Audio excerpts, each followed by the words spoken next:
Assalamualaikum warahmatullahi wabarakatuh. Nama saya Hamid Firdaus Zauzi dengan NIM 211174042. Saya akan mempresentasikan tentang aliran klasik dalam pendidikan dan pengaruhnya di Indonesia untuk memenuhi tugas ujian tengah semester mata kuliah pengantar pendidikan. Aliran klasik dalam pendidikan dan pengaruhnya di Indonesia dibagi empat, yaitu: 1. Aliran empirisme. Aliran empirisme berpendapat berlawanan dengan aliran nativisme dan naturalisme, karena dalam perkembangan anak menjadi manusia dewasa itu sama sekali ditentukan oleh lingkungannya atau oleh pendidikan dan pengalaman diterimanya sejak kecil. 2. Aliran nativisme. Menurut aliran nativisme ini, pendidikan tidak dapat mengubah sifat-sifat pembawaan. Bagi aliran nativisme, lingkungan sekitar tidak mempengaruhi perkembangan anak. Penganut aliran ini menyatakan kalau anak mempunyai pembawaan jahat, maka dia akan menjadi jahat. Sebaliknya, kalau anak mempunyai pembawaan baik, maka dia akan baik. 3. Aliran naturalisme. Aliran ini dipelopori oleh seorang filsuf Prancis, J.J. Rousseau. Jika pengaruh itu baik, maka akan baiklah. Ia akan tetap menjadi pengaruh itu buruk, akan buruk pula hasilnya. J.J. Rousseau mengatakan semua anak adalah baik pada waktu baru datang dari Sang Pencipta, tetapi semua rusak di tangan manusia. Jadi, dengan kata lain, pendidikan tidak diperlukan.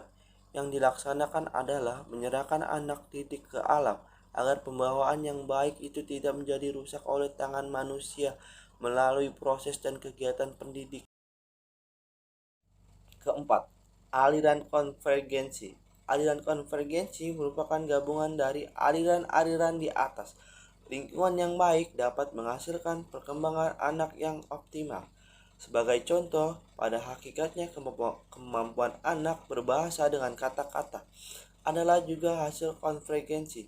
Pada anak, manusia adalah pembawa untuk berbicara dan melalui situasi lingkungan anak belajar bicara dalam bahasa tertentu.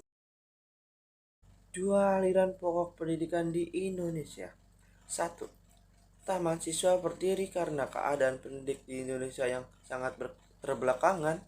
Tujuan didirikannya taman siswa agar dapat memberikan kesempatan pendidik yang bertata tanpa pada pandang golongan tertentu. 2.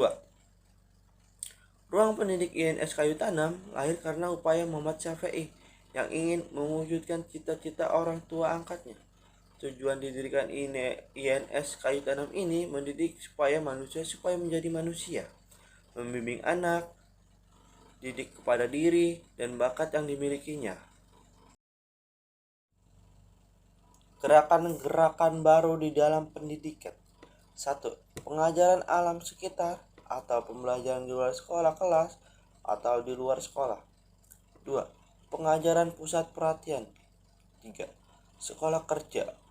4. Pengerjaan proyek. Pengajaran alam sekitar. Ilmu pengetahuan alam merupakan ilmu dasar yang berhubungan dengan kehidupan manusia dan lingkungan sekitarnya. Pengetahuan yang berhubungan tentang IPA harus kita ketahui lebih jauh sebagai dasar interaksi dengan alam sekitar. Lingkungan bukanlah hal yang secara instan muncul dalam kehidupan seseorang. Kepedulian terhadap lingkungan sekitar perlu diperkenalkan sejak dini, termasuk kepada siswa. Caranya dengan memanfaatkan lingkungan alam sebagai media pembelajaran.